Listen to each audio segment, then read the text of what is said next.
आज हम देखेंगे एडमिशन ऑफ पार्टनर्स के लिए। एडमिशन ऑफ पार्टनर्स का चैप्टर आज हम करेंगे। तो एडमिशन ऑफ पार्टनर्स का चैप्टर करने के लिए सबसे पहले हमें यहाँ पर कैलकुलेशन करनी पड़ेगी न्यू रेशियोज़। तो आपको मैं यहाँ पर निकालना सिखाऊंगा new ratios and sacrifice ratio. कैसे हम न्यू रेशियो को निकालते हैं और कैसे हम सेक्रीफाइस रेशियो को निकालते हैं वो अब हम एडमिशन ऑफ चैप्टर्स के अंदर सीखेंगे। तो हम सीखेंगे कैलकुलेशन ऑफ न्यू रेशियो। आओ देखते हैं कि कैलकुलेशन ऑफ न्यू रेशियोज़ को कैसे हम सॉल्व करते हैं। तो मैं आपको DK गोयल बुक से DK गोयल बुक रेफरेंस है, तो उससे रिलेटेड मैं आपको सारे कैलकुलेशन ऑफ न्यू रेशियोज और सैक्रिफाइस रेशियोज में आपको सिखाऊंगा कैसे हम निकालते हैं। तो हम वन बाय वन सारे केसेस देखेंगे, कैसे हम केसेस को सॉल्व करेंगे। तो फर्स्ट केस मैं लिखता हूँ यहाँ पर केस 1 और उस केस को हम क्या करेंगे सॉल्व। ठीक है, तो फर्स्ट केस लिखते हैं, मेरे साथ लिखिए। X and Y are partners in a firm and profit sharing ratio 3:2. Z admit with 1/5 share in profit. Calculate new ratio. ठीक है, आपको क्या निकालनी है? Calculate new ratio and sacrifice ratio.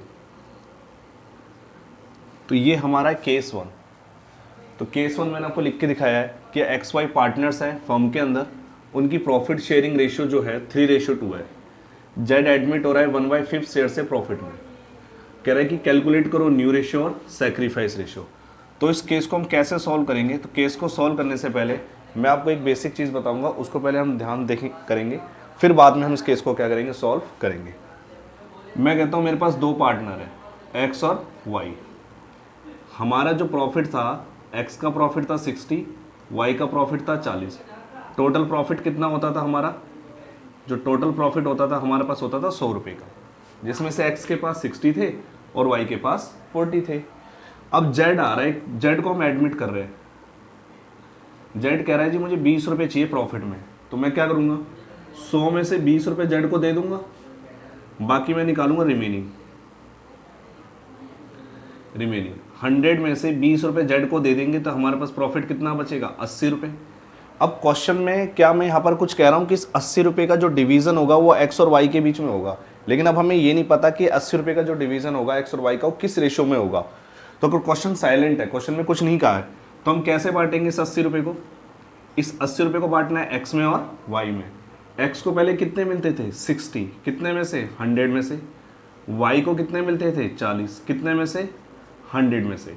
अब इनको दोनों को किस में से मिलेंगे? 80 में से। तो 80 से क्या कर देंगे? मल्टीप्लाई। इसका मतलब X को अब मिलेंगे 48, Y को मिलेंगे 32। इस तरीके से अगर मैं देखूँ X, Y और Z की जो रेशियो होगी, अब X के पास आएंगे 48, Y के पास आएगा 32 और Z को कितना मिल जाएगा? 20। इस तरीके से 100 रुपये का अब क्या हो जाएगा? डिवीज़न हो जाएगा। इसी तरीके से ये हमारा केस 1 है। इस केस को ही हमें क्या करना है, इसी ही तरीके से हमें क्या करना है, सॉल्व करना है। तो मेरे साथ देखेंगे कैसे हम इस केस को हम क्या करते हैं, सॉल्व करते हैं। हाँ भाई, सबसे पहले लिखेंगे, सबसे पहले old ratio of X and Y। क्या ओल्ड रेशियो है? 3:2। Z का जो शेयर है प्रॉफिट में वो कितना है? 1/5। Z का जो शेयर है प्रॉफिट में वो है 1/5, मतलब 5 में से 1 ले जाएगा Z। तो इसलिए मैं क्या करूंगा, लेट करूंगा यहाँ पर टोटल प्रॉफिट। लेट करूंगा टोटल प्रॉफिट, कितना मान लिया मैंने? 1। यहाँ 1 मानने का रीज़न ये है क्योंकि अगर आप 1/5 करते हो ना तो ये अप्रोक्स आता है 0.2, ये आएगा 0.2 आएगा। और मैंने प्रॉफिट क्या माना है? 1। क्यों? 0.2 का मतलब हो गया 20 पैसे। ठीक है, और मैंने प्रॉफिट कितना माना है? 1 रुपये। 1 रुपये मानने का मतलब हो गया कि ये हमारा कितने पैसे के बराबर है? 100 पैसे के बराबर। इसी तरीके से देखो, हमारा जो प्रॉफिट था मैंने 100 माना था, यहाँ भी मैंने क्या मान लिया है? 100 पैसे। अब 100 पैसे को मैं क्या ले सकता हूँ? 1 रुपये। इसलिए आपको प्रॉफिट क्या मानना है? 1 रुपये। तो प्रॉफिट को 1 मानना है और जिसमें से फिर 1 मान के आप क्या करोगे? Z को कितना प्रॉफिट दे दोगे? 1/5। अब आपको क्या निकालना है इसके बाद? Remaining profit. 1 में से 1/5 किसको दे दिया, जेड को। कितना आएगा हमारे पास, आएगा यहाँ पर 5 को 1 से मल्टीप्लाई करोगे तो आ जाएगा ये 5, 5 में से एक जाएगा तो 4, ये आएगा 4/5। जिस तरीके से 100 में से आपने जेड को 20 दिए तो बाकी कितने बचे थे, 80। इसी तरह से प्रॉफिट टोटल माना है 1, 1 में से जेड को दे दिया 1/5, तो रिमेनिंग प्रॉफिट कितना आया, 4/5। अब इस 4/5 रिमेनिंग प्रॉफिट का डिवीजन होगा किसके बीच में, एक्स और वाई के बीच में। जैसे आपने यहाँ करा था ना, इस 80 रुपये को जो 20 रुपये देने का 80 रुपये बचे थे वो आपने एक्स में बांटे थे और वाई में बांटे थे, किस में, किस प्रोपोर्शन में, उनकी जो प्रॉफिट रेशियो थी उस प्रोपोर्शन में। इसी तरह से ये भी आपका रिमेनिंग प्रॉफिट है, इस रिमेनिंग प्रॉफिट को आपको किस में बांटना पड़ेगा, एक्स और वाई में। तो यहाँ से हम निकालेंगे एक्स का न्यू शेयर, एक्स का न्यू शेयर 4/5 मल्टीप्लाई 3/5, मतलब इस 4/5 को रिमेनिंग प्रॉफिट को आप क्या करोगे, ओल्ड रेशियो से क्या करोगे, मल्टीप्लाई करोगे। मतलब रिमेनिंग प्रॉफिट को ही आप इस रेशियो से मल्टीप्लाई करोगे जिससे एक्स का न्यू निकलेगा और वाई का न्यू शेयर। अब निकालेंगे वाई का न्यू शेयर, 4/5 मल्टीप्लाई 2/5, ये आएगा 12/25, ये आएगा 8/25। अब यहाँ पर आप लिखोगे new ratio of X, Y और जेड। एक्स का कितना है जी, 12/25, वाई का कितना है 8/25, जेड का शेयर कितना है 1/5। तो अब ये आएगा एलसीएम आएगा 25, 25 से कम 25 एक बार में जाएगा, एक को 12 से गुना करोगे तो 12 आएगा, 25 को 25 से डिवाइड करोगे 1 टाइम में जाएगा, एक से मल्टीप्लाई करोगे 8 को तो 8 आएगा, 5 को 25 से डिवाइड करोगे तो 5 बार में जाएगा, और 5 को 1 से मल्टीप्लाई करोगे तो 5 आएगा। तो न्यू रेशियो आ जाएगी आपकी 12, 8 और 5। इस तरीके से फर्स्ट केस को हमें क्या करना है, सॉल्व। तो फर्स्ट केस में हमें लेट प्रॉफिट क्या मानना पड़ेगा 1, और उसी तरीके से देखो हमने जैसे सॉल्व किया आपको केस बताकर, इसी तरह से मैंने इस केस को क्या करा है, सॉल्व किया है। तो न्यू रेशियो आपकी कितनी आ गई है, 12, 8, 5। ठीक है, जैसे यहाँ प्रॉफिट माना था 100 में से 20 देके 80 रुपये को हमने एक्स और वाई में बांटा था इस रेशियो में। इसी तरह से इस रिमेनिंग प्रॉफिट को भी हमने एक्स और वाई में बांट दिया है उनकी प्रॉफिट शेयरिंग रेशियो में, क्योंकि क्वेश्चन साइलेंट था, क्वेश्चन ये नहीं बताया था एक्स किससे ले रहा है किससे नहीं ले रहा है, वाई किससे ले रहा है किससे नहीं ले रहा। ठीक है,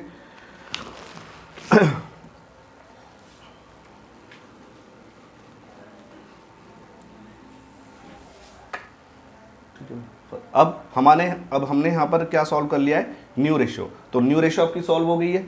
अब न्यू रेशियो के बाद क्वेश्चन ने पूछा आपसे सैक्रिफाइस रेशियो निकालनी, क्या निकालनी है, सैक्रिफाइस रेशियो। तो सैक्रिफाइस रेशियो का फॉर्मूला आपको पता ही है। सैक्रिफाइस रेशियो कैसे निकालोगे, ओल्ड रेशियो